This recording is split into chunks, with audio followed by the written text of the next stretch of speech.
I've seen too many things not to believe. I've seen things too. But there are answers to be found now. We have hope that there's a place to start. That's what I believe. You put such faith in your science, Scully, but the things I've seen, science provides no place to start. Nothing happens in contradiction to nature. Only in contradiction to what we know of it. And that's a place to start. That's where the hope is.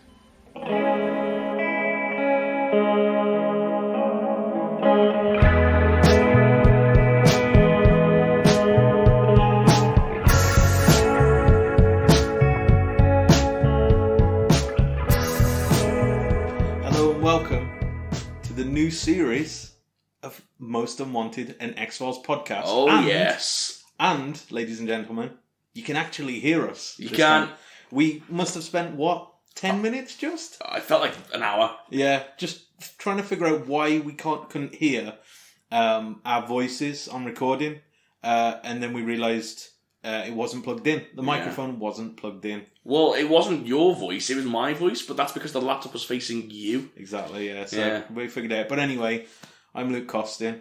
I'm Daniel Checkley. Yes. What are we doing full names now? Can do. Yeah. Addresses as well. We'll do. Oh man, I've got a lot of adrenaline in me after that because I was so worked up as to why our 80 quid mic was not working. So anyway, we're starting this new series off with a bang.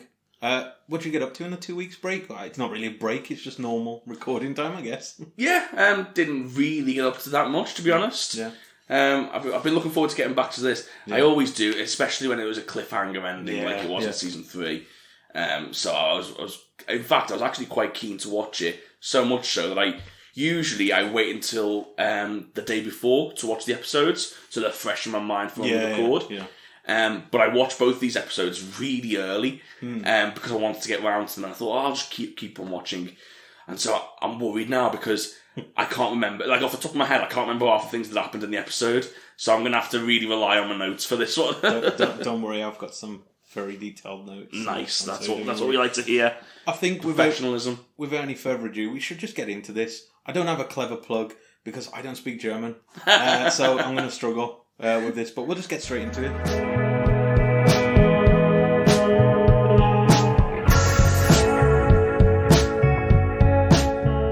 So this episode, the first episode of season 4, titled Herronvolk, was directed by R.W. Goodwin and written by Chris Carter. Original air date was October the 4th, 1996. We're catching up on ourselves. It's very, that's very slowly. We do get that good jump in time from like season 9 to 10 as well, where there's like a 20-year gap. So that's going to feel great. But yeah, we'll just get straight into this. We start off in Canada, and there's a man who's doing some kind of repairs. He's a repairman, as he's credited in the credits. Yeah. He's trying to fix up this. Oh, before we do that, we did see a recap of last season as well, just to get you back into it. But yeah, he's fixing up some power lines or some phone lines. I wasn't sure what they were. And as he's doing this, a bee starts flying around him, quite inconsequential. You think, this isn't going to be a big thing. He gets stung by this bee, and some out of nowhere, some creepy looking kids start appearing. Yeah, they all look exactly the same as well. Yeah, very Children of the Corn style, isn't it? Yeah, all blonde haired as well. Apart from the girl, I think she didn't have blonde hair, did she? Did you see a girl at this point? I think it was just the guys at the. Yeah, it was. I think it was just the boys. Yeah. So yeah, they all turn up. They all look the same, and they just watch him as he starts groaning, panting, and basically just falls from this, and they just watch him die as they walk off into the field, and then we get the credits, or we get the opening sequence. What do you think? Firstly, I couldn't believe this was an actual job. What on earth is this? Where he's like, what's wrong with the ladder? Like, I don't know. He's like, he's got like these weird blade boots that he uses to get captured. And he's got like, thing? So I think Do you know what? Like, they use a ladder, on telephone poles. They use it to get up so far, and then there's this things at the top, and then they climb up. That's terrifying. I don't know. Yeah, that just looked terrifying. But yeah, I like this start. I thought it did catch me off guard though, because I was like, "Hang on, isn't this meant to be? Where's this bee come from? We're meant to have a continuation of an episode. What's the bee got?" It was weird. It feels so completely different to what we'd just seen. But it makes sense by the end of it. Yeah, certainly, yeah. But yeah, I do like that when they throw something in that's, do you know when you see the middle of a story and you realise, and you don't realise until you get so far through it. Yeah, it was good. I enjoyed it, and there's a lot of mystery as well. So yeah, definitely. We come back from the opening sequence, and we're back at the bone mill, and we see basically a bleed over from the last episode. As the assassin, I keep calling him assassin. I think the notes call him the alien bounty hunter. Yeah. Jeremiah just legs it. He's not hanging around. He knows this guy's out to kill him. Yeah. Scully tries to stop the bounty hunter, even though Mulder specifically says, "Do not stop him. Do not stop him. Guns don't work." She pulls her gun, tries to stop, and just gets body checked out of the way. I mean, could have gone worse. Certainly, I mean, to be fair, he seems very determined on his mission because he doesn't really get involved with anyone apart from his targets. I think we mentioned when we first saw him, he's quite Terminator-esque. Yeah, exactly. And it just feels that way, that he's just, everything else apart from his mission, he doesn't care. It's just all about killing this guy, basically. I did think at this point, with the next part of the story, because they go into like a warehouse chase scene. Yeah. And I made a note saying, Luke's notes are going to be so easy for this point, because there's about 5 minutes where it's all great and exciting, but they're just chasing each other around. I have one bullet point. They go into a warehouse and have a big chase. It's like a 5-minute chase sequence.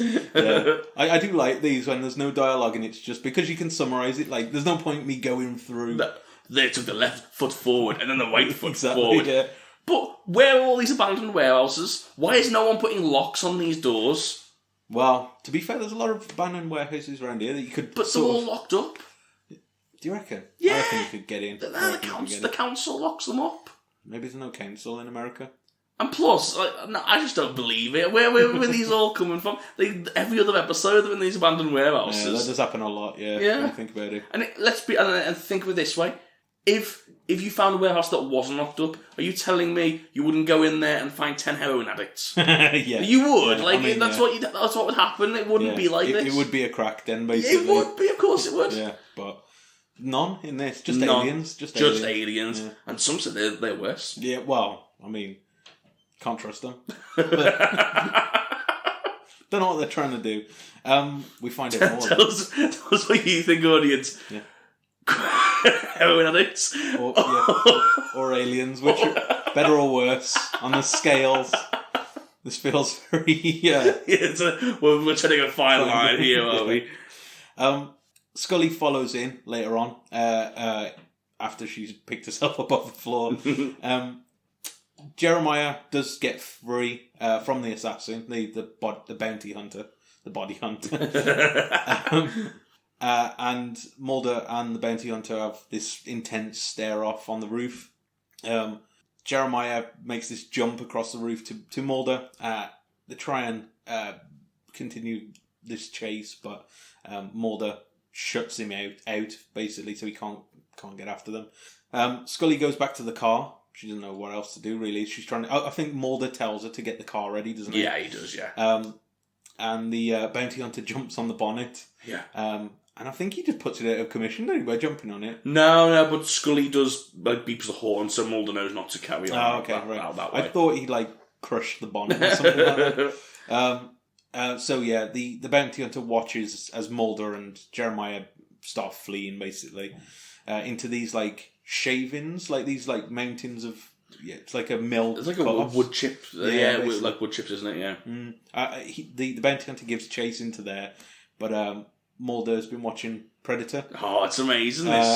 He's disguised himself in the shavings and just bursts out and gets him straight in the back of the neck. Straight for the kill. Yeah. He's not messing about. Gets him in the neck, and we see all this poisonous gas coming out. We assume he's dead at this point. Well, I didn't assume he was dead at all, but Jeremiah legs it and jumps into a boat that is conveniently there. Yeah. But Mulder basically catches up with him. Jeremiah says that more will come looking for him, so they need to leave. And Mulder reiterates that his mom's dying and he needs Jeremiah's help.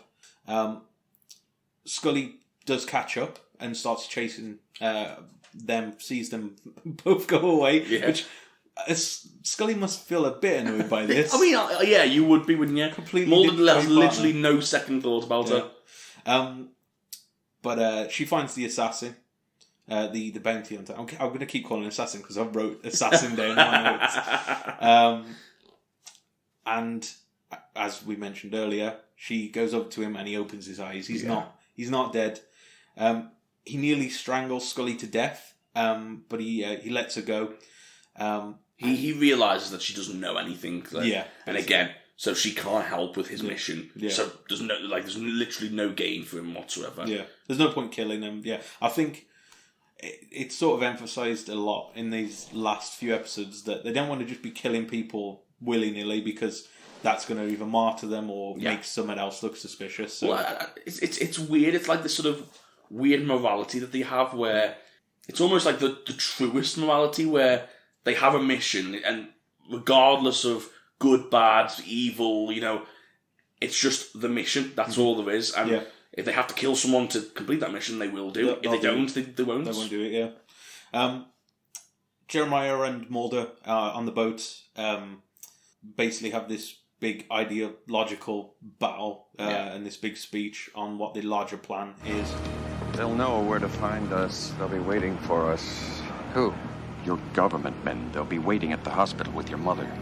What can they do? We're working in the light. They can't stop us without exposure, without consequence. You have to understand something. I must perish. Whatever the consequences to that end, they are incalculable to the preservation of the larger plan.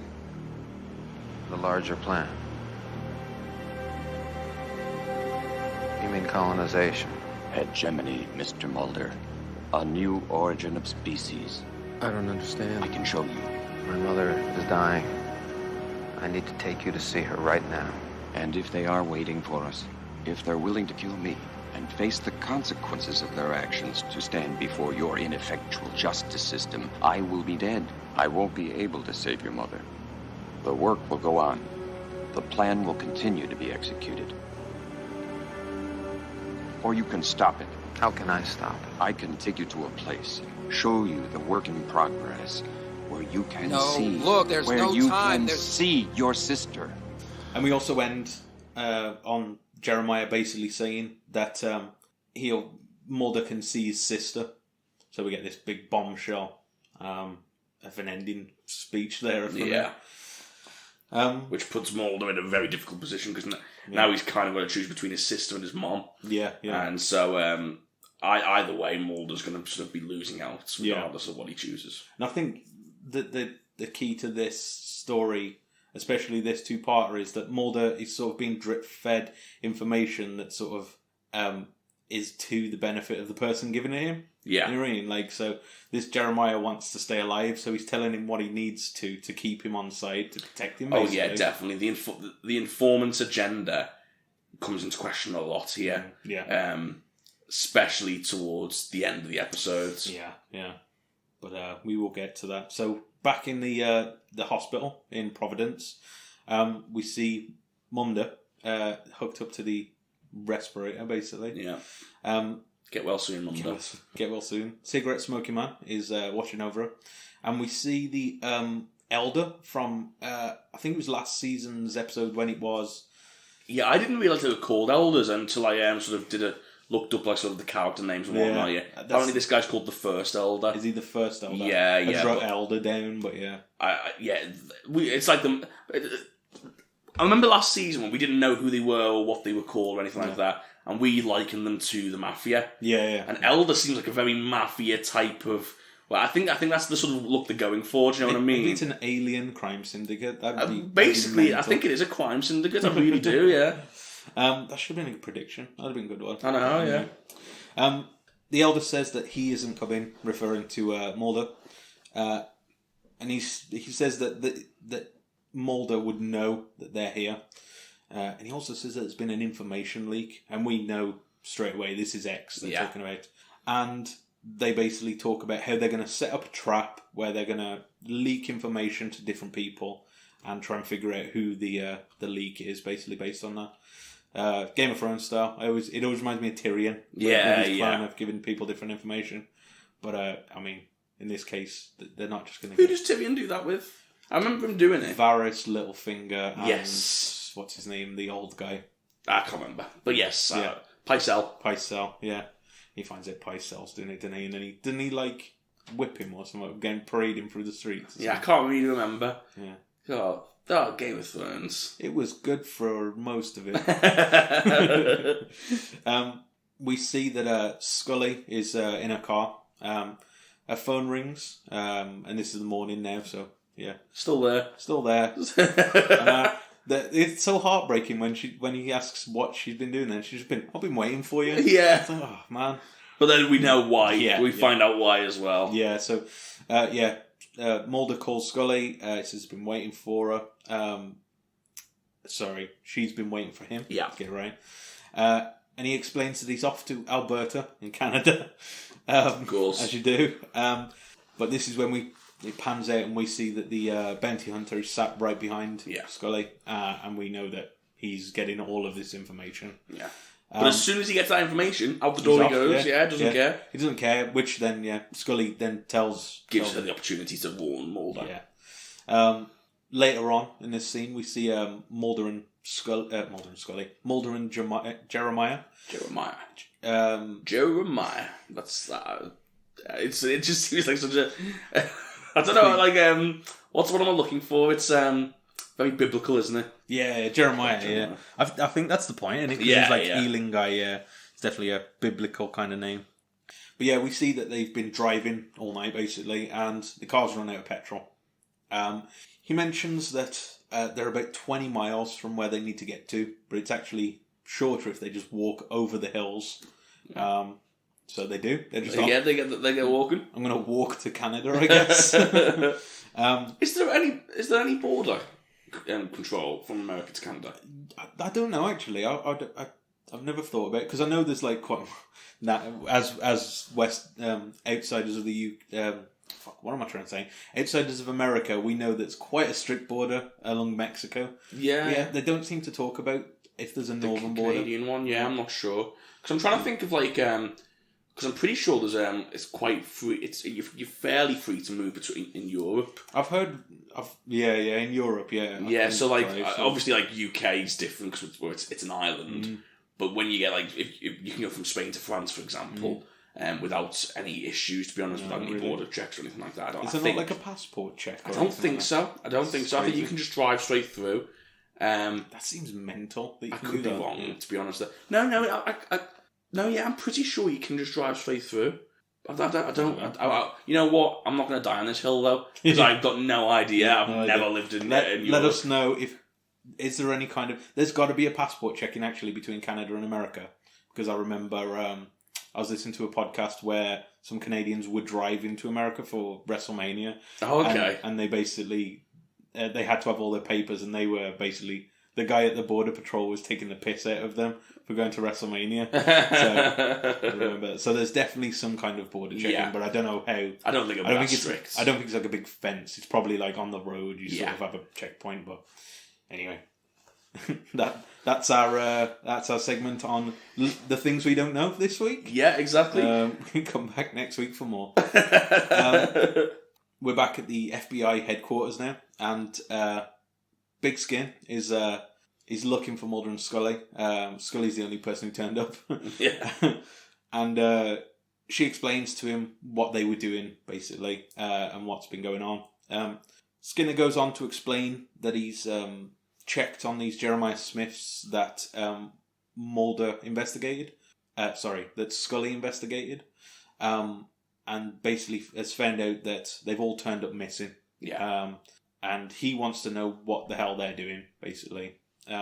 She says she doesn't have any suspicions at the moment, doesn't have any evidence to point anything in that direction. Skinner's got a bit of an ace up his sleeve because he does have an idea of what's going on. And then we immediately cut to Pendrell. Yeah, I like Pendrell. I don't know that much about him, but I like him. He just does his job. Yeah, he's good at his job. He's good at his job. He seems like the boy next door. But I like it. He's not too good at his job. Yeah. So he'll get to a certain point, then he'll stumble. Yeah. Scully will come in, and he'll just have like a satisfied look on his face. And he makes Scully look really good. And that's all you really want in a colleague. You want someone to make you look better. Yeah, I'd like a colleague that gets most of the work done, and then I can swoop in last second, put the final dot on it, and everyone applauds me. That's what I'd like in a colleague. And I think in real life, that person would despise you. Yeah, exactly, yeah. Like, Pendrell should hate Scully. Yeah. So she's getting all of the credit on this. Yeah. God damn it. You know, at the later on in the episode, where they're on the whiteboard. Yeah. And she's like, bombshell moment, bang, the second one. And he should be like, I did that. Yeah. That was me. That was my plan. She's getting presented. It's always the way. There's always somebody else who presents your work. But he's happy about it, and that's Fair what enough. counts. That's all that matters. That's all that matters. He's got like pictures of Scully in his apartment. One day, my love. Oh, that sounds way too creepy. After everything we've seen, pictures in the apartment, not a good thing. No, certainly not. Pendrell goes on to explain that they found a lot of files on all of these Jeremiah Smith computers. It's not a brand. It's like Hewlett Packard, Jeremiah Smith. And yeah, they found that all of these files they don't seem related to their actual job of their social security.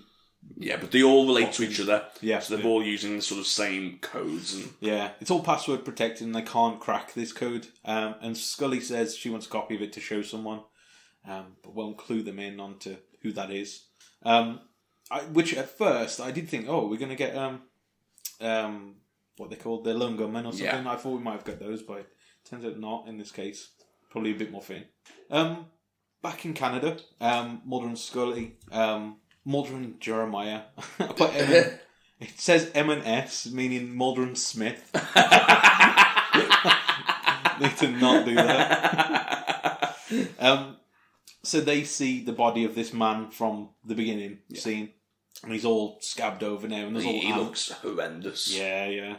There's all ants over him, and Jeremiah tells Mulder not to touch him. Yeah, they find a work order for this job that he's been called out to do, and it was for less than 24 hours ago. So all of this has happened in the last 24 hours. And Mulder suspects that Jeremiah knows exactly what's killed this guy. They carry on walking, and we find a flowering field, basically. It's this big plain that's got all these, like, sort of... Yeah. I've never seen this before, but it's basically just like a plot of land set for flowers. Yeah, well, it's for pollination, isn't it? Yeah. Which I didn't... It makes sense now that I think about it, but I didn't think this was a thing. Yeah. Just for bees. You see the bee, like, you know, like everyone knows, like, the beehives, you know, like sort of the big boxes. But yeah, like, it makes sense that you'd have flowers there, because that's what bees do, you know what I mean? Yeah, exactly. So, can bees even make their hives without flowers and pollen? I think they survive off the nectar, don't they? Yeah, so maybe. I think the pollination's just like a side effect in it, but... It's a good job we're experts on bees. Yeah. As with everything else. Don't know nothing about Passport Patrol, but bees. Bees, not wasps. But you know what? I feel like knowing more about bees is actually probably more useful to this podcast. We see all these creepy kids working this flowering field, basically. To which Mulder then says that the girl looks like his sister from the day that she was taken. Yeah. So, interesting. They go closer to this field, and there's bees everywhere, which, after what we just seen at the beginning of the episode, I was a bit fearful of, like, I know, yeah. You don't want to be messing around with these bees. I mean, to be fair, in general, I wouldn't go... Like, there's one point where they go underneath, and I was just like, God, I would not be standing there with all those bees around. No. Yeah, there's quite a lot. But then again, like, bees are not meant to just sting you for no reason, are they? It's only when you attack the hive, so... Again, bee knowledge. Mulder tries to talk to this little girl, and she just doesn't say anything, to which Jeremiah says that they have no language because she's just a drone. Well, don't forget, there's I don't know if you've already mentioned this. I might have missed it, but there's several of them. We see like several of the same boy and girl. That's later. Oh, on, is it? Sorry, when we get to the But yeah. Because Jeremiah says that there's more for him to see. They take him to the shantytown. And fair enough. Yeah, so they go in and see multiple sets of these two children. Yeah. This is where Jeremiah basically gives the overview of what this is. How'd they get here? They're stationed here. They're part of an agrarian workforce. Who takes care of them? They take care of themselves. Parenting is unnecessary. A needless division of energy.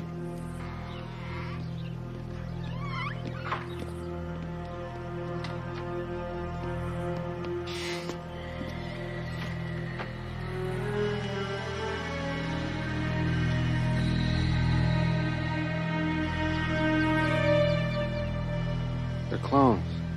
Serial ovotypes. You seen enough, Mr. Mulder? We can't stay around here much longer. I'll go see if I can find some gas. We're getting a lot of like explanations now to stuff of how this stuff works. And it feels like it's a lot of setup for the way this series is going to be this season. Yeah. And I feel like it's going to we're going to get a lot more knowledge about the other side this season. Could be wrong, but that's the impression I get. One thing I will say at this point is Amazon Prime spoiled something for me. Oh dear, what did they spoil? It's not a major spoiler, so I am going to let you know, but just in case anyone does want to skip forward 30 seconds, when you pause it, they sometimes have like little notes about the episodes. Yeah, I've seen that. So I paused it at one point, and a note came up on the screen saying, this is the very first episode where the bees appear. Yeah. And they become a regular feature in the series. I saw that. So I was a little bit gutted because I was like, what? Like, these bees are important. Yeah. But yeah, so apparently these bees play a big part. I saw the same thing in the production notes yeah, as well. So yeah. But, yeah. Curse you, Amazon! We're back at Mulder's apartment, and Scully is in there. She's pointing out the X, and she waits into the night, and X gives it to her. The code, that is. Yeah, he gives the code. Yeah. I do like when we hear somebody at the door, we get this, she's like all tense, pulls her gun out, and X is just like, open the door, Scully. He knows exactly who it is. But he says that he's got some information for Mulder, and he explains that this information, he's now saying he's got this information about his mom that we know is planted information. Yeah. So you can literally see X hanging himself at this point because he's been fed information and he's passed it on. And so you know there's going to have consequences for X, which at this point I was like, oh my God, my prediction's coming true. And mine. In yours, did you say? I predicted that X would also die. Did you? Yeah. Did you? Listen to our episode. It was only last week. Oh my God. Or this week. I can't remember. I remember me predicting it. What did you predict? So selfish. So selfish. I predicted that he would die. We'd get an episode about time travel. And I can't remember the other one. Okay. Yeah. Okay. Fair enough. It's a double ding. Double ding. Ding ding. He says that he needs to tell Mulder this. And Scully's not happy to leave this without getting some information on these files. So she says that he knows what SEP stands for because that's the common code that keeps coming up in all of these files. Yeah. And he doesn't go into any detail. He just says 3 words: smallpox eradication program. I wonder why that would be in those files.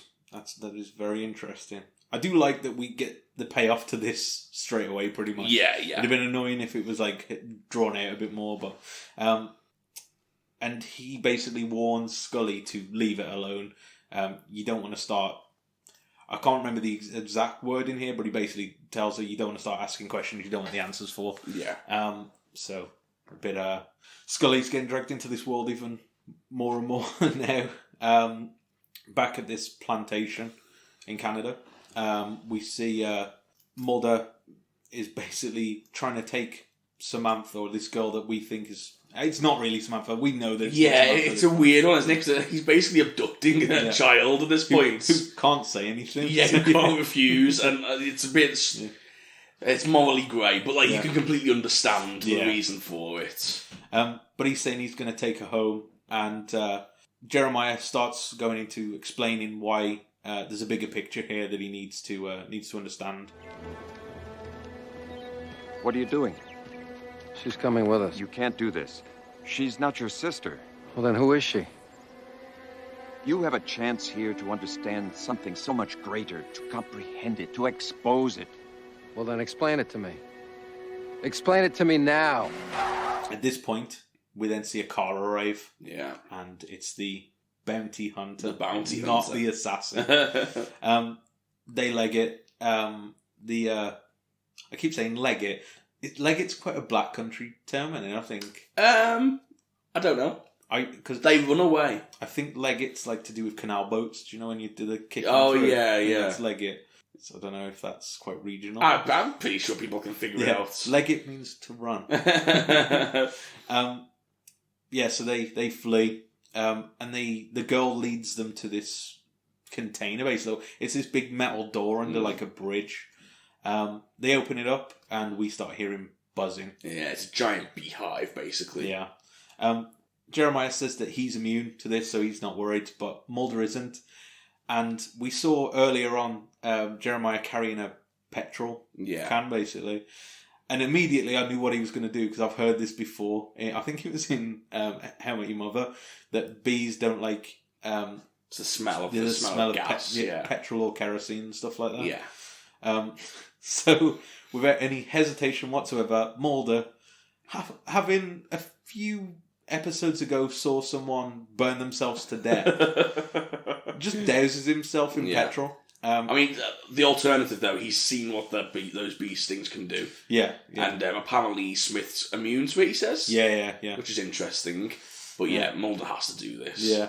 So he douses himself in it, blinds himself in the process. You think just cover your eyes, I don't know. And he has to be led inside, and we see when they get in there, there's a shitload of bees. As you said, it's a massive hive. Yeah.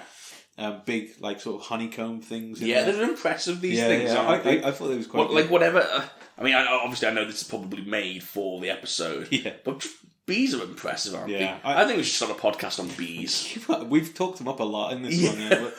The bee cast or something. No, we've got to think of something better. I reckon bee cast is taken. Most this feels like hiving a laugh. There you go. Keep an eye out for that. There you go. Hiving a laugh. Get that domain figured out now. Don't worry, I'm going to save it. Podbean, don't you? Also, while they're in there, they realise that the only way out is the door that they came in, so they are trapped. We cut to what would be a break, I'm guessing, because it goes to black, and the assassin, the bounty hunter, comes into this bee's nest. He gets his spike out, and he stalks about in this hive, and he comes up to this honeycomb wall, basically. Yeah. And the fool he is, gets absolutely crushed by the honeycomb. They push it onto him, and they run as the bounty hunter gets stung to fuck. Yeah. But he looks an absolute mess when we see him later. So but he is immune, I guess. So I'm very surprised that the bees don't sting the other three. Yeah, at this point. In such a close proximity as well. Yeah. I feel like anyone and everyone would have it at that point. I was going to say, you hear that as soon as there's an attack on the hive, they just go into meltdown. Yeah, exactly. Just get everything. But anyway, they get away. They do. Back at the FBI headquarters, Scully goes to see Pendrell and explains what SEP means. And Scully also mentions that they've noticed some patterns in the code. And it's, I can't remember the exact numbers of it, but they basically work out that it's a protein code. And she thinks that it's a protein code for cowpox, which is what they use to get rid of smallpox. As everyone knows who's done medicine through the ages in high school. Oh, did you? Yeah, I'm sure you did it. Did I do it?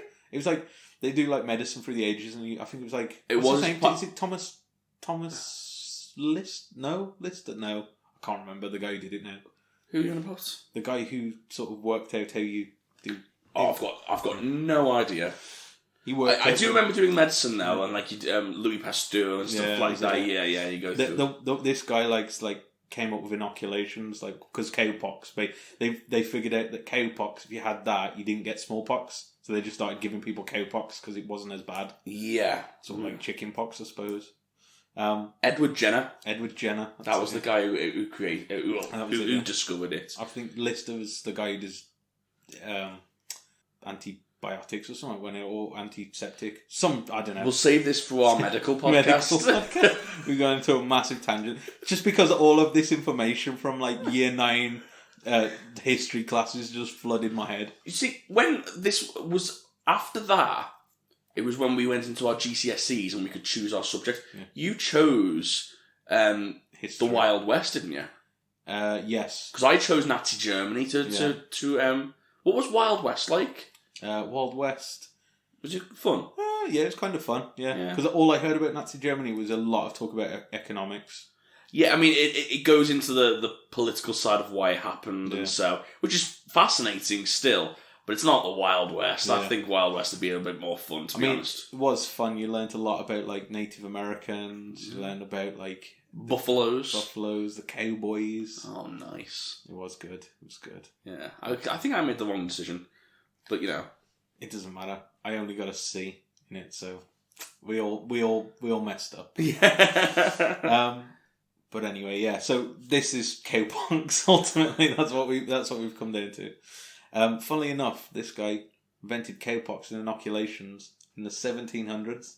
So 300 years ago, a guy knew it was a good idea to fucking have vaccinations. Yeah. And we still dispute that now. Well, is it a good idea, Luke? Don't start. Because, hang on.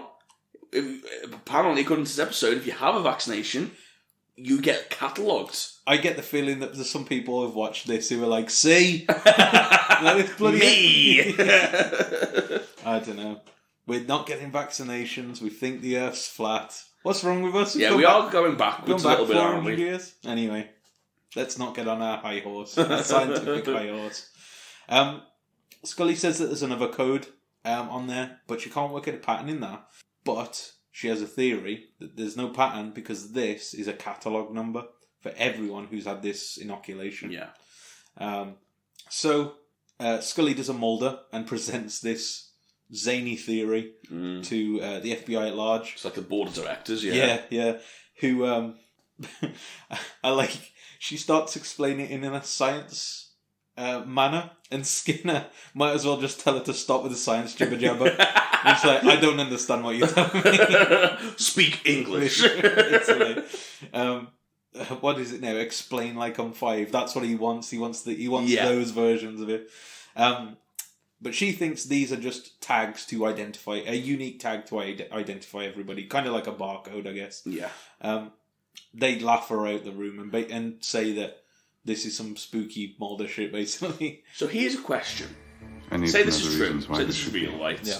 Well, like in this universe, I mean, and Scully's figured it out. Does that mean that the aliens, so that the project may proceed unabated, the aliens that have put this together, obstacle, realised smallpox was happening obstacle? and saw an opportunity? Mulder, Yeah. Or did they have a catalogue system in mind and release the disease? If his mother were to die, he would. In order to. Okay. He what? Is what I'm saying is Jenner an alien?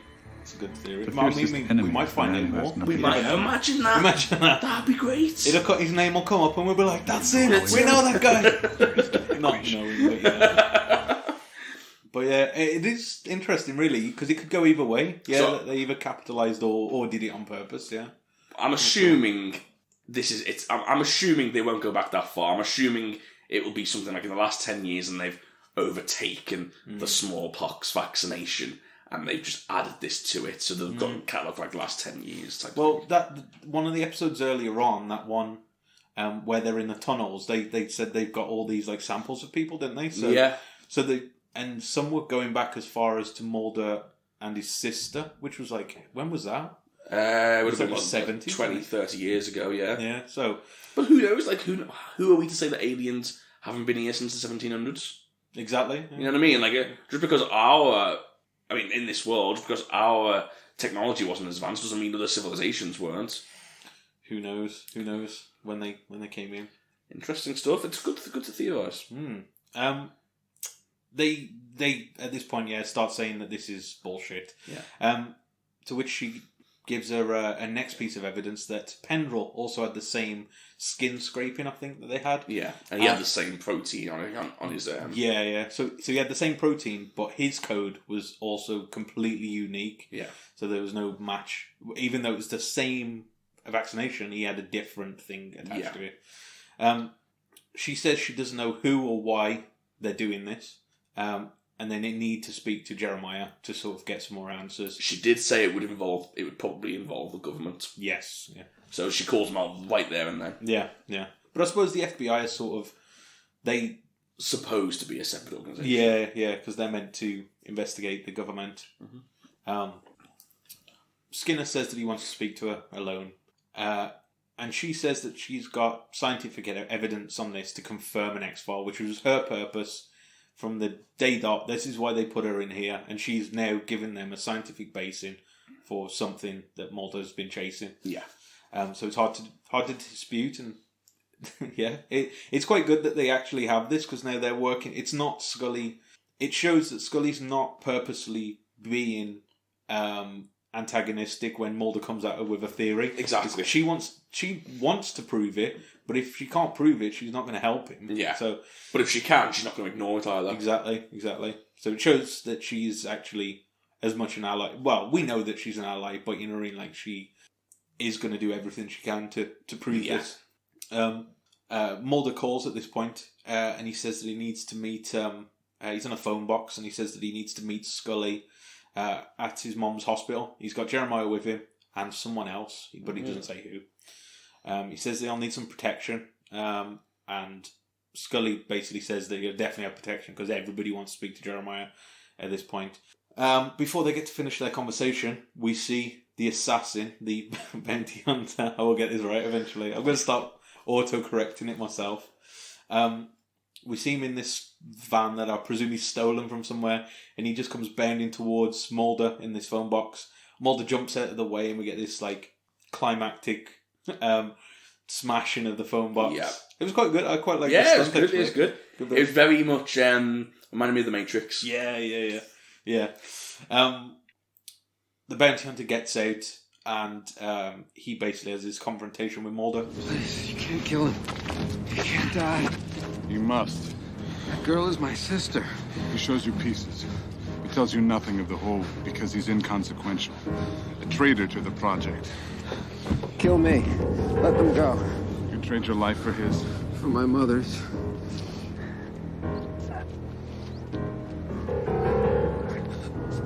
Everything dies. We see Jeremiah run. He does say something really important here as well, which is something that pops up at the beginning of the episode, and I didn't realise it until I went back and watched it. He says, "Everything dies." That's a tagline at the beginning of this episode, wasn't it? I didn't notice the tagline changed. I didn't realise it. I was sort of... Because the trouble is, when I'm watching it, I'll leave the credits on, but I'll sort of just look away and I'll get my notes ready. Yeah. So at the beginning, it popped up, "Everything dies." Okay. Like, where does that come from? But yeah, the bounty hunter says this here. So I thought that was cool, like tie-in that we keep getting these like changes every now and again. Yeah. Does Samantha? I can't really remember. Does Samantha run away with Smith? I'm pretty sure the implication is because Jeremiah legs it. Yeah. I think the implication is that the bounty hunter kills the girl. Oh, okay. Because you hear her scream, didn't you? I can't remember what happened to be honest. I think he kills the girl. Oh dear. So yeah, it does get dark. Yeah, just a little bit. Anyway, after this, we come back from into a new scene, and we see Skinner and all the agents waiting at this hospital, looking annoyed that Mulder hasn't showed up. Yeah. And at this point, Mulder does turn up, and he looks absolutely battered. He's got no jacket on. He's just sort of shuffling down this the hall. He looks defeated. Mulder goes in, and I think Skinner at this point realises something's happened, so everybody sort of leaves. Mulder goes in to see his mom, and while he's with Scully, he says that she'll never know, and he just breaks down, starts crying. I put, he cries, as does Chex. And Scully comforts him at this point. So, did you cry, Stephen? I was close. Oh. It is. I love David Duchovny does this really well. Yeah. He does that. He manages to pull your heartstrings really well. Whenever he's got like an emotional part to play, it's weird with Duchovny because he can do comedy and tragedy really well. You know, he can do the polar opposites. But I think they sort of help each other in the sense of when he does have these moments where he's vulnerable because he's. How many times have we said it? He's like that Han Solo type character. He's roguish and he's very self-confident and self-assured. So when he does have these vulnerable moments, you feel it more because he's the person. If he was in your group of friends, he's the person you'd look to for strength. And so when he's not got that strength, there's no one to turn to. You know what I mean? So I feel like it all, but it needs to be convincing to be pulled off, and I think he does it really well. So yeah, really sad. We go back to Mulder's apartment, and we see the X is still on the window. I don't know if it's back up. Actually, I think it is set up. Actually, I think that's the implication, and it's been set back up. Yeah. And it's dark, and we see X enter the apartment. He goes in and realizes that no one's there. And I think at that moment he knows that he's fucked. He goes to leave. He's sort of checking around, looking everywhere. Rings for the elevator, and as the doors open, I was begging him to look where you're going. Just look in the elevator. Yeah, as he turns around, there's a guy there. Silenced pistol, straight in the chest.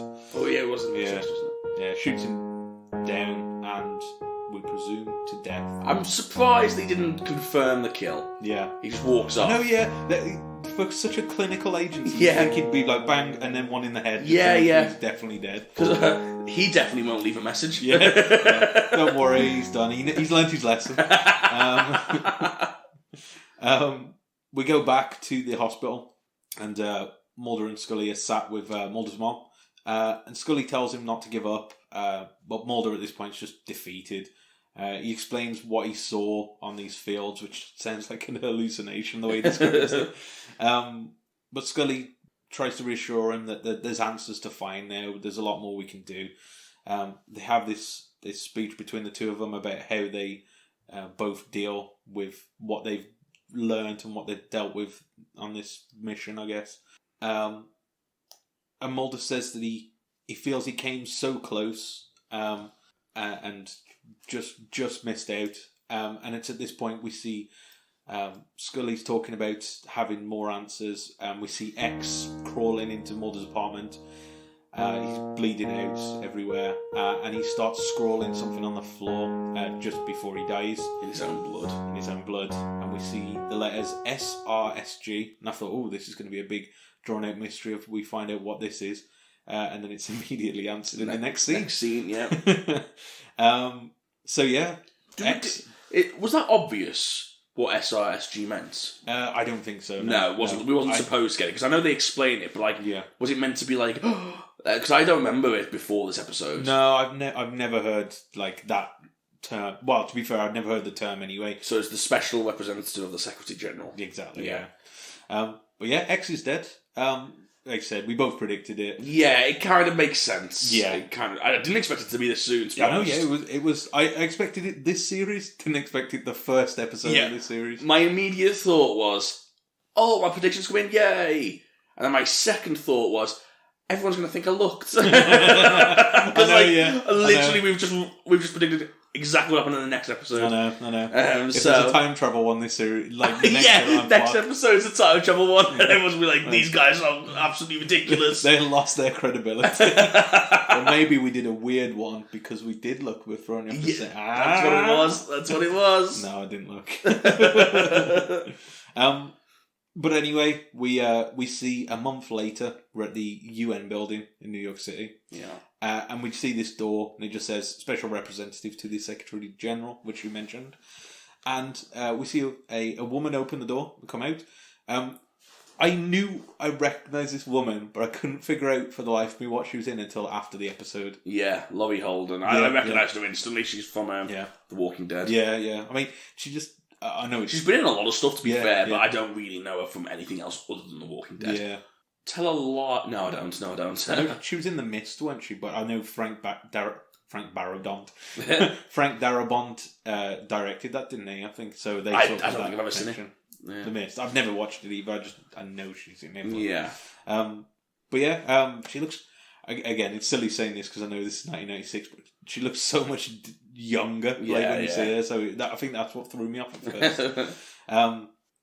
But yeah, so we get this time jump, and this woman we don't really find her name here, but her name is Marie Covarrubias. I think she does introduce herself as that, doesn't she? I didn't catch her name myself. Yeah. It's an interesting name. I'm going to keep. I get the feeling I'm going to get stuck on this one at some point. What's her name? Marie Covarrubias. It's got a T-A. Marita. Has it? Yeah, in the credits. Oh, okay. I thought that was Marita. I thought it was, or maybe that's her full name. I just had Marie Covarrubias. Covarrubias. I don't know.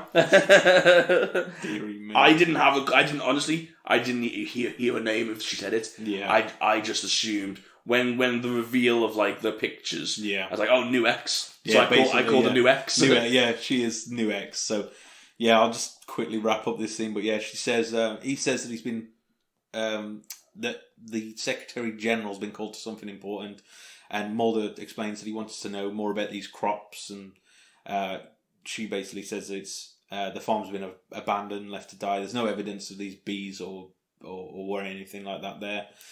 And Mulder's devastated because he's lost. I think he's lost X.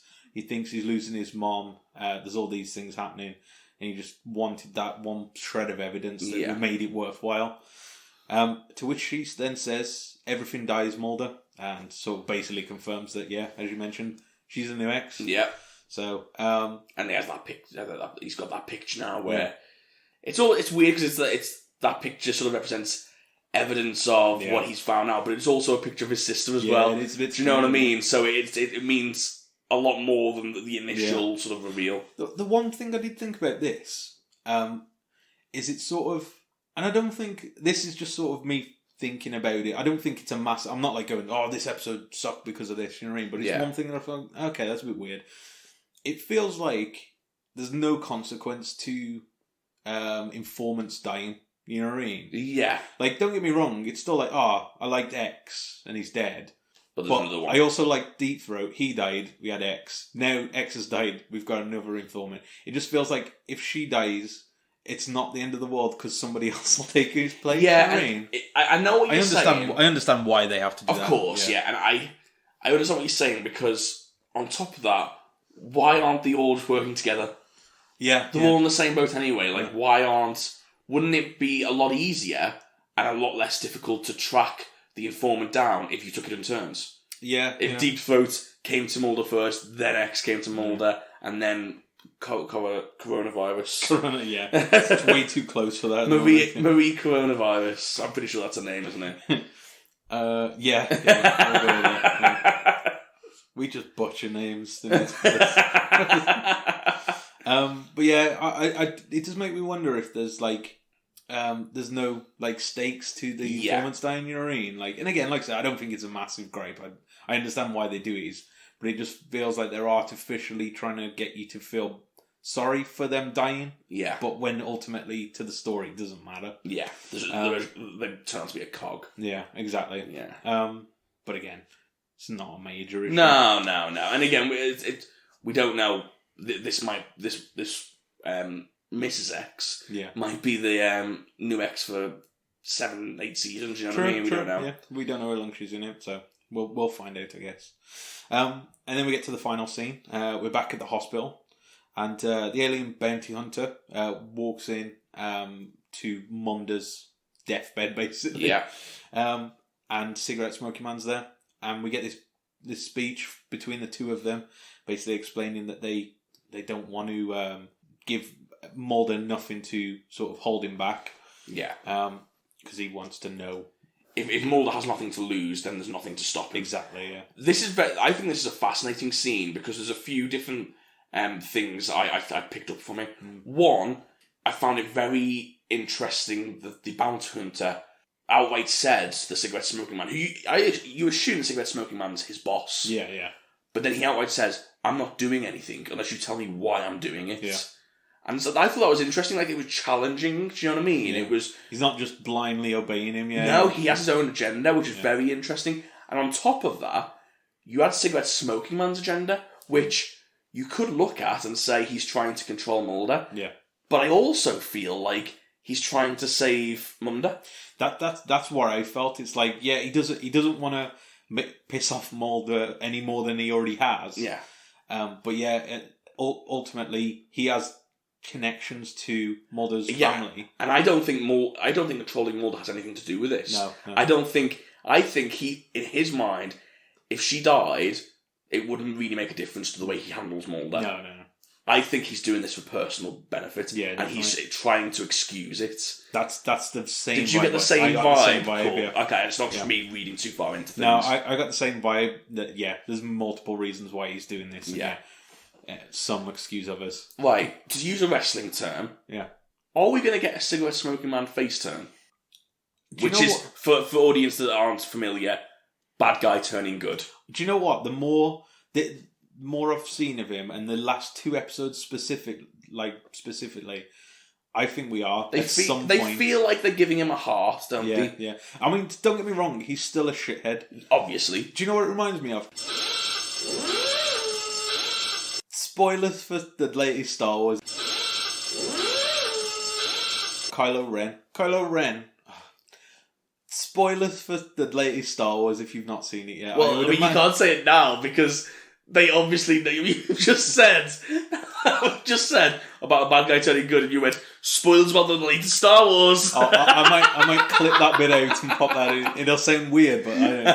Anyway, but yeah, in the new Star Wars, obviously at the end, Kylo Ren turns good, but he's still not good. He's still murdered and he's still done all these terrible things, but he's done something right at the end to sort of make you go, he's not a complete shithead. Yeah. And I feel like that's going to happen with him. Like, he's going to do all these bad things, but he's going to somehow help the conspiracy, help Mulder and Scully unblock the conspiracy. It was so eloquently put, Luke. Yeah. I completely agree with that point. And I think that's all we can all really aspire to be. Yeah.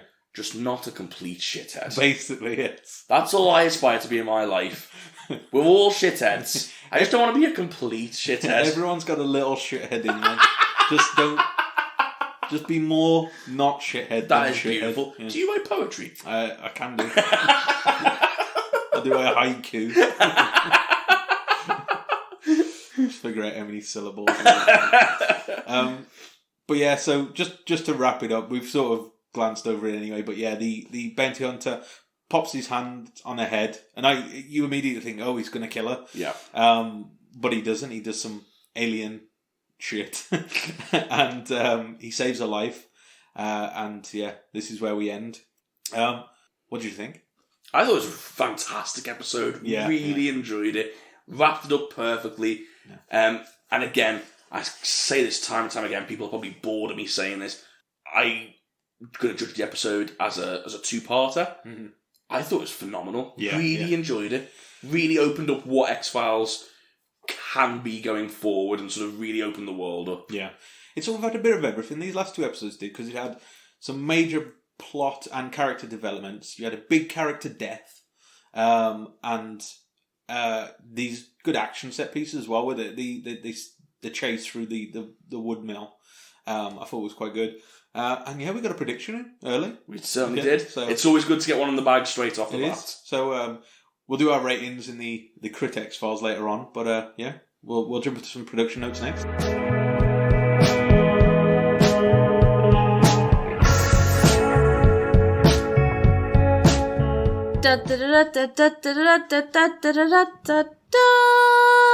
Luke's production notes. The appearance of Samantha Mulder, this time as a clone of her from when she was still a little girl, was due to series creator, bloody hell, was due to bloody hell.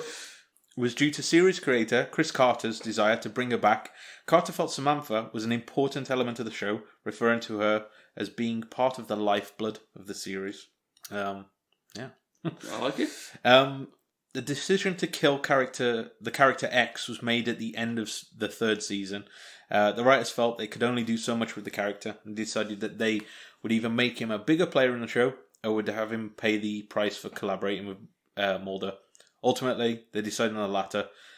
This led to the introduction. You are right. This led to the introduction of Marita Covarrubias. Coronavirus at the end of the episode. Mulder's latest informant. Yeah. I'm going to call her coronavirus for the entire season. I hope. What about if the coronavirus is kills millions? What if aliens have put the coronavirus there and they're going to use the vaccination to catalogue us all? I refuse to get vaccinated from the coronavirus. Yeah. Well, yeah, that's a good point, actually. Why is Luke doing this series solo? You can't really get vaccinated for it, can you? Because they are working on it, yeah. But I don't know. It's SARS, isn't it? So it depends. Save this for our medical podcast. Yeah. Okay, we're using all the content in our one podcast. Bees, medicals, don't worry. We got them all to come.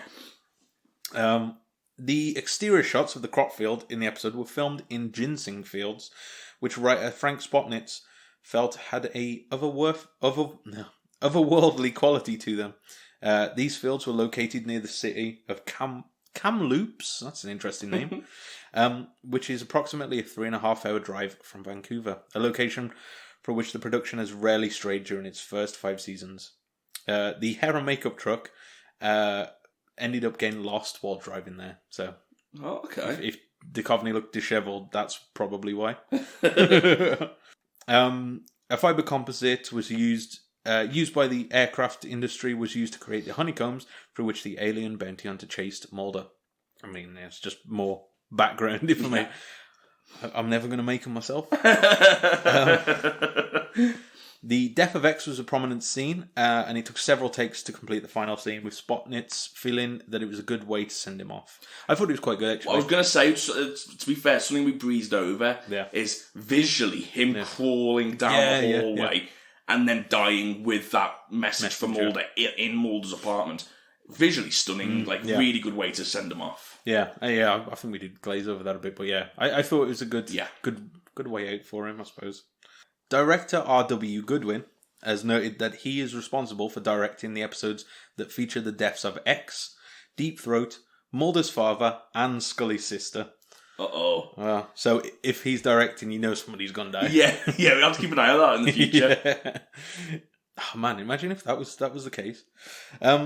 Thousands of live bees were used during the production, with the understanding that the bees would not sting without a queen present. However, this theory proved incorrect, and Vanessa Morley, who played the Samantha Mulder clones, was stung during filming. She kept quiet and did not react until the scene had finished filming, leading Spotnitz to call her a trooper. I like it. A fair play. I could not keep my cool if I'd just been not stung. a chance. I don't think I've ever been stung by a bee. I've been stung by bees and wasps. Have you? Yeah, multiple now. You ever seen My Girl? I was like Macaulay Culkin. Oh, he died. Yeah, he died. He did die. Well, you shouldn't laugh. Rest in peace, Macaulay Culkin. He's all right. Richie Rich over there.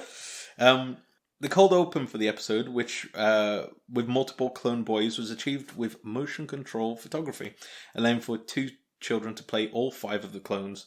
Multiple takes were recorded with the boys in different positions and with the camera controlled by a computer to follow exactly the same motions for each take. They could be seamlessly composited together.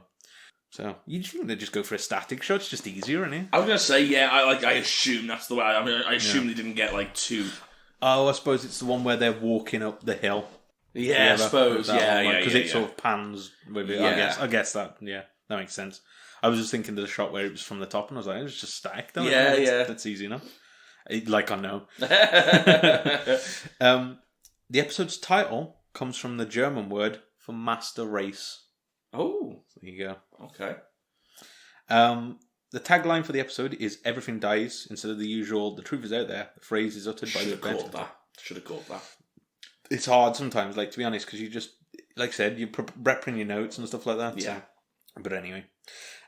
During the production of Herronvolk, Carter had already begun the pre-production phases of the series feature film adaptation, which would be released in 1998.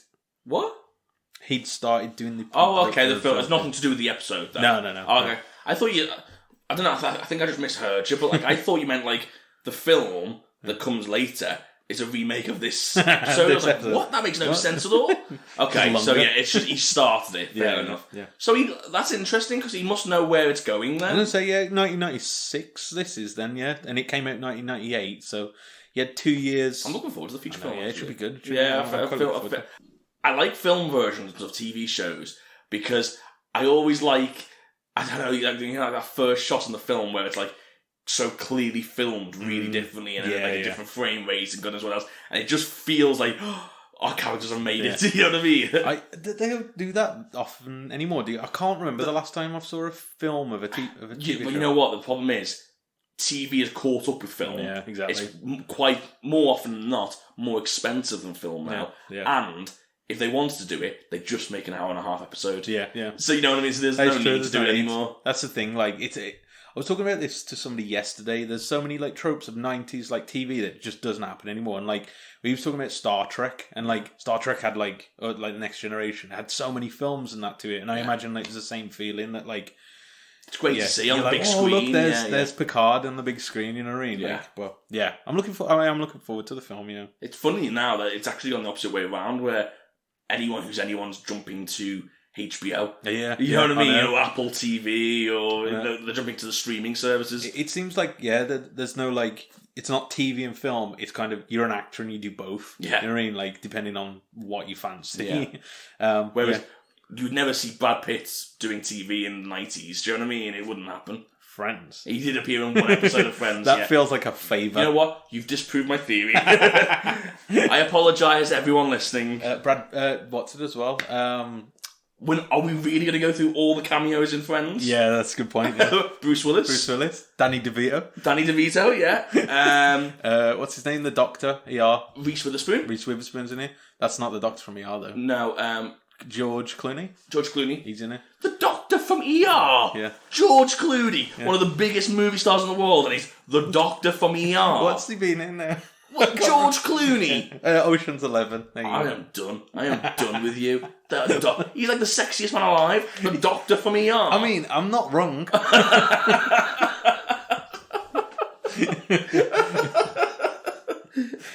Oh, right. Well, that's the end of my production notes. So let's get into the Critic files.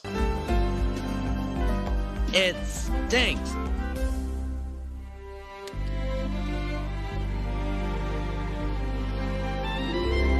Welcome to the Critic files. Right, so IMDb. We haven't done our scores yet, so what would you rate this episode out of 10? I've got to have a look what I put down. I am going to go somewhat... No, it's not controversial because it's still a really good score. I'm going to go 8.8. 8.8. It doesn't get into the 9s for me. I loved it, but like as a one-off episode, it doesn't get into the 9s because it needs more context from the previous episode. So it's not like a perfect episode as one. Do you know what I mean? So I'm going to go 8.8. Mine was quite close. I went for a 9. I just went straight in with it. I went for the 9. Do you know what's the critics say? The critics. The critics say, what do they say? Out of 2,736 reviews, we've got an 8.6. 8.6. Okay, that's a good score. Pretty respectable. Few overviews of the reviews that we had. Entertainment Weekly gave it an A-. They know the episode made good use of locations and the ambiguous resolution, to Jeremiah Smith's plot arc was seen as a positive. I didn't even think about that. Yeah, we don't know whether we got away or not. Yeah, he sort of legged it. That's a good point, we don't know where he'll end up next, so we'll see. The AV Club rated it a B+, though he felt it suffered from a treading water plotting. Hand also described the episode as being tense on its own. So there we go. Okay, interesting. But that's it for this week. If you have any feedback to this episode, or any other episodes that we've had so far, or any upcoming ones as well. Or just want to chat. You just want to chat, whatever. Get in touch. Get in touch. All of our links are below. The best one to get us on is Twitter. Tweet us. Most Unwanted Pod. We'd get back to everybody pretty much. Yeah, pretty much. I check it daily. Yeah. So, get in touch with us on there. Next week, we are covering an episode I've heard a lot about. I've not heard anything about. I've heard multiple things from multiple people about this one. Okay. Home. Okay. So looking forward to it. Yeah, I'm very interested in hearing this one. Or watching this one. Yes. We're listening to our podcast. That would help, yeah, wouldn't it? So, I guess we'll leave it there. I've got a good way to end it. Oh, okay. If you wouldn't mind, can I take the reins? You go for it. I've written a poem. Okay. Whilst you've been doing the production notes, yeah, I've been working hard and I've written a poem, obviously inspired by yourself. I've written, a haiku, in fact. Okay, haiku, yeah. And if you wouldn't mind giving me that platform, I'm a bit shy. We'll end it on this poem. I'm a little bit shy, so please forgive me. It's my first time reading my own work. Yeah. But I'd like to read you this poem. Okay, just get a bit closer to the mic. It's right into the whisper it to the audience. It's a haiku, remember? Okay. It follows all the haiku rules. I checked. Okay. It's titled Shitheads. Good start. We are all shitheads, at least in part.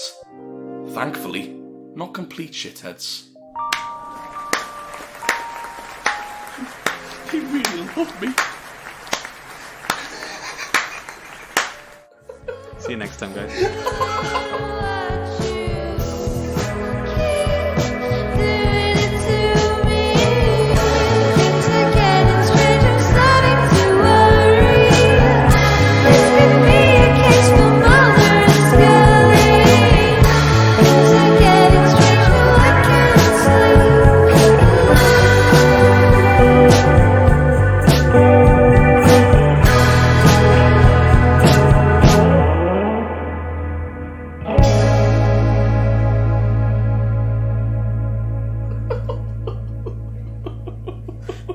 That's really good. Yeah, I fucking love haikus, man. I'm really proud of that.